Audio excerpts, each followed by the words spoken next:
चाइनाको गुलाम नेपाल संसारकै गरिब देश। भारतले चाहेमा नेपाललाई 2 मिनेटमै खतम पार्न सक्छ। चाइनाको इसारामा मात्र नेपाल उफ्रिरहेको छ। नेपालको आधा जनसङ्ख्या इन्डियामा चौकीदारी गर्छ। यस्ता अभिव्यक्तिहरू सुन्दा तपाईँलाई कस्तो लाग्छ? पक्कै पनि 3 करोड नेपालीको स्वाभिमानमाथि प्रहार हुने यस्ता अभिव्यक्तिहरू सुन्दा जो कोही नेपालीको रगत उम्लिन्छ। दर्शकवृन्द नमस्कार। नेपाल र भारतबीच लिपुलेक, लिम्पियाधुरा, कालापानी लगायत क्षेत्रमा देखिएको सीमाना विवादको विषयलाई लिएर भारतीय मिडियाहरूले तल्लो स्तरमा उत्रेर नेपालको सार्वभौम सत्ता र 3 करोड नेपालीको स्वाधीनता र स्वाभिमानमाथि निरन्तर प्रहार गरिरहेका छन्। केही मिडियाहरूमा नेपाल संसारकै गरिब देश, भारतले चाहेमा नेपाललाई 2 मिनेटमा खतम पार्न सक्छ, चीनको गुलाम हो नेपाल, चाइनाको इसारामा मात्र उफ्रिरहेको छ, चौकीदारहरूको देश जस्ता निम्छरो र निकृष्ट अभिव्यक्तिहरू पनि आइरहेका छन्। आज हामी त्यस्तै एउटा भिडियो यहाँलाई देखाउँछौँ। 3 करोड नेपालीको स्वाभिमानमाथि निर्लज्ज प्रहार गरिएको र रगत उमाल्ने गरी गरिएको यो भिडियोको विश्लेषण सुन्नुहोस् र तपाईँको विचार पनि कमेन्ट गर्नुहोला। र हाम्रा सबै दर्शक महानुभावहरूले इन्डियन मिडियाहरूलाई जवाब स्वरूप #BackOfIndia लेखेर यो भिडियो धेरैभन्दा धेरै शेयर गरिदिनु होला। चाइना का गुलाम नेपाल किस तरीके से भारत के खिलाफ जहर उगल रहा है, इतना छोटा देश, और किस तरीके से चाइना उसे मोहरा बनाकर भारत के सामने किस तरीके से भारत के विरोध में खड़ा कर रहा है। और इसी विषय पर चर्चा के लिए हमारे साथ हैं डॉक्टर पवन त्यागी, जो संघ विचारक हैं। सर, आपका बहुत बहुत स्वागत हमारे चैनल पर। सर, अभी हमने देखा किस तरीके से चाइना पाकिस्तान के सर पर बंदूक रख के चला रहा था और अब नेपाल को मोहरा बना रहा है और भारत के सामने खड़ा कर रहा है। किस तरीके से नेपाल भारत के खिलाफ जहर उगल रहा है? देखिए, नेपाल के वो किसी भी देश के, मतलब हम तो बहुत बड़ा एक राष्ट्र हैं, वो छोटा सा किसी पाकिस्तान बांग्लादेश के खिलाफ भी खड़ा नहीं हो सकता। उसमें A to Z खाना पीना सारा सामान इंडिया से जाता है। उनकी गाड़ियों में पेट्रोल तब डलता है जब भारत डालता है। उनको खाना तब मिलता है जब भारत देता है। और उनको ये शर्म भी नहीं आती वहां के पीएम को बोलते हुए, इस समय जो आंखें दिखा रहे हैं, अभी भूकंप आए हुए ज्यादा दिन नहीं गए जब नेपाल तबाह हुआ, सबसे ज्यादा अगर उनकी किसी ने मदद की, सबसे पहले अगर किसी ने मदद की तो वो भारत था। भारत के वायुसेना के विमान, सैनिक वहां जाकर के उसको बसाया है, उनको खिलाया है, उनको पिलाया है। और आज वो थोड़ा जब बड़ा हो गया है, थोड़ा सक्षम हो गया, तो क्या कर रहा है वो ये सोच रहा है कि तुम हमारे, तो वो उत्तर प्रदेश जितना भी नहीं है, लेकिन वो जो पीएम है, अगर वो आज ये भाषा बोल रहे हैं कि हमारा जो क्षेत्रफल भारत ने कब्जाया है उसको हम हर हाल में वापस लेके रहेंगे, ये लैंग्वेज उनकी है ही नहीं, क्योंकि उनकी कोई हैसियत नहीं है, वो बोल नहीं सकते थे। वो असल में राजनीति वहां क्या है कि वहां कम्युनिस्ट का शासन है और वो चाइना से कंट्रोल होता है। चाइनीज लोग क्या कर रहे हैं, वहां के राजनीतिक लोगों को, क्योंकि मैं चाइना कई बार गया हूं, वहां की राजनीति को अच्छे से समझता हूं, वहां के नेता केवल पैसे के बल पर चाइना से पैसा खाओ और चाइना की भाषा बोलो। तो चाइना ने क्या किया, उनके जो राजदूत है चाइना के, यू हू यंकी, उन्होंने अभी पिछले दिनों वहां के जो प्रधानमंत्री हैं केपी शर्मा ओली, पूर्व प्रधानमंत्री हैं पुष्प कमल दहल और माधव कुमार, ये पूर्व प्रधानमंत्री और अब के प्रधानमंत्रियों के साथ भी अलग अलग बैठक की। क्या बात की होगी? क्या उन्होंने कोई नेपाल को कोरोना में मदद करने की बात की होगी? उसके बाद ये स्टेटमेंट आ गया? नहीं जी, उन्होंने यही बात की है कि भारत अब पीओके खाली कराने की बात कर रहा है, भारत अब चाइना को सबक सिखाने की बात कर रहा है, भारत इस समय कोरोना पर चाइना को घेर रहा है। ऐसे में केवल चाइना ये देख रहा है कि किसी तरीके से भारत का ध्यान आप अपने से ऊपर से हटाकर कहीं और डाइवर्ट कर दो। तो कभी वो पाकिस्तान में कुछ कहलवाता है और पाकिस्तान से तो आतंकवादी भेज रहा है, वहीं वो चाइना में भी यही काम कर रहा है जो काम पाकिस्तान से वो ले रहा था। चाइना पाकिस्तान के जरिए आतंकवादी भेजे, पाकिस्तान के जरिए उसने यहां हथियार भेजे, पाकिस्तान के जरिए नकली नोट भेजे। अब उससे पाकिस्तान के बॉर्डर पे तो ताल गल नहीं रही उसकी, क्योंकि हमारी सेना मुंहतोड़ जवाब देती है। आतंकवादी चलते बाद में है, हमारी सेना को पहले पता लग जाता है। टॉप 10 लिस्ट पूरी हो गई, अब सेना एक और टॉप 10 ले आई। अभी अलगाववादी का टॉप का लीडर जो है उसका भी कल को बेटा मार दिया। अब एक एक मारा जा रहा है। तो चाइना ने अब नेपाल पे हाथ रखा है कि भाई पाकिस्तान पे तो कड़ी नजर है और पाकिस्तान को तो अब नेस्ता नाबूद करने के लिए भारत की सेना कृत संकल्प है और जल्दी इस काम को कर देगी, तो तुम इनका ध्यान डाइवर्ट करो। अब नेपाल में दिक्कत यह है कि भारत सरकार ने अभी देश की आजादी के बाद से अब तक कभी नेपाल की तरफ ध्यान दिया ही नहीं। उनको खिलाया पिलाया है, उनको पाला पोसा है। मैं वहां पिछले 6 महीना हो गया, जब पहले गया था, वहां की सबसे चौड़ी और बड़ी सड़क वो भारत सरकार ने बना के दी, भारत के खर्चे पे बनी।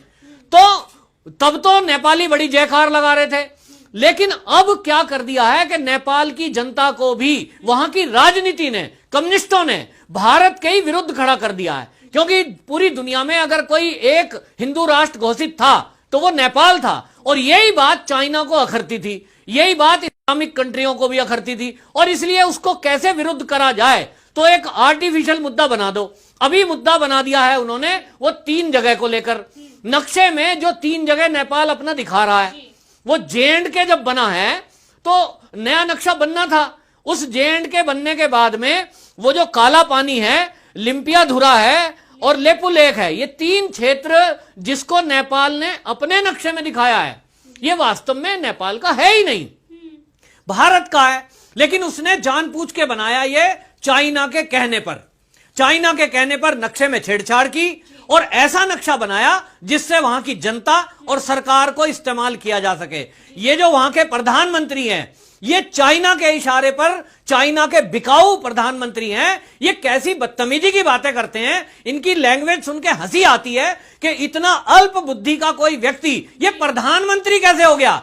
क्या पूरे नेपाल में कोई बुद्धिमान आदमी एक प्रधानमंत्री के पद पे बैठने लायक नहीं है? वो कैसी बात करते हैं। वो कहते हैं जी कोरोना पे अगर पत्रकार सवाल कर रहे हैं तो वो क्या कह रहे हैं संसद में खड़े होकर के कि जी जो इटली से वायरस आया वो नरम है, चाइना से जो आया वो नरम है, लेकिन जो भारत से वायरस आया वो कड़ा है।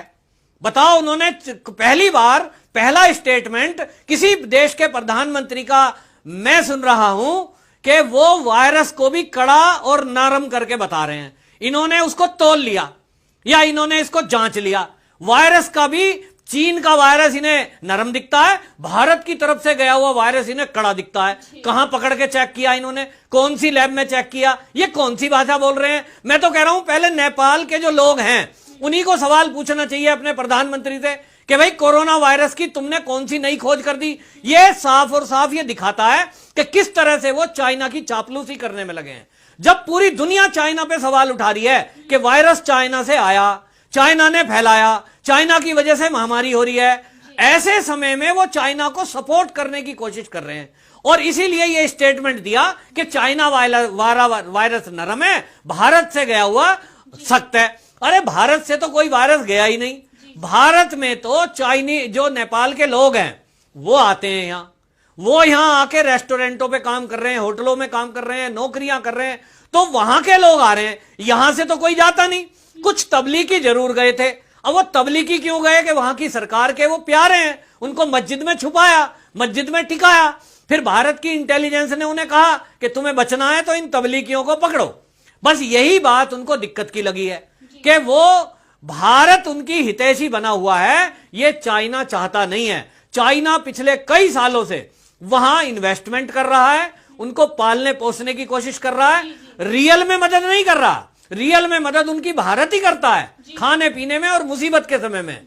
लेकिन चाइना जो पाल रहा है केवल वहां के नेताओं को पाल रहा है। जी, फेक करेंसी की बात करें तो वो नेपाल सबसे आगे, आतंकवाद की बात करें तो वो सबसे, ISIS को अगर कोई सेफेस्ट जगह देता है तो वो नेपाल दे रहा है। तो इस समय जिस तरीके से नेपाल में चल रहा है उसको भारत के खिलाफ बोलना ही था, क्योंकि भारत तो सच के खिलाफ खड़ा है। और जिस तरीके से गतिविधियां चल रही है नेपाल के अंदर, वो कहीं ना कहीं किसी न किसी दिन तो भारत के खिलाफ आना ही था उसको। नहीं, आप देखिए ना, आपने ठीक कहा, यहां अगर कोई बड़ा अपराधी अपराध करता है, आतंकवादी, उसके बाद वो सीधा कहां भागता है? नेपाल।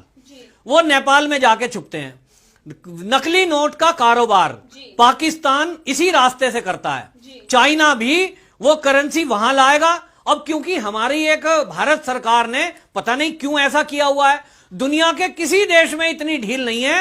नेपाल में आप चले जाइए, मैं तो वहां गया हूं, गाड़ी में अगर बैठे हैं तो कोई गाड़ी की डिग्गी भी खोल के नहीं देखेगा। इसी का फायदा आतंकवादी उठाते हैं। नकली नोट ले आएंगे, नशे की चीजें ले आएंगे, और आतंकवादी तो हथियार ले आएंगे, और वो नेपाल के रास्ते ही आते हैं। तो हमारी भारत सरकार ये नेपाल के बॉर्डर पे जो छूट दिए हुए है कि आप थैला टांगिए, आप नशे की चीज ले जाइए या वहां से ले आइए, और खूब हथियार भी आते हैं, चाइनीज हथियार, ये नेपाल के रास्ते ही भारत में आते हैं। बहुत बड़े बड़े उत्तर प्रदेश के गिरोह पिछले दिनों तक जब गिरफ्तार हुए हैं, पकड़े जाते हैं, उनसे पूछा जाता है तो पिस्तौल कहां से लाए, वो नेपाल से लाए साहब।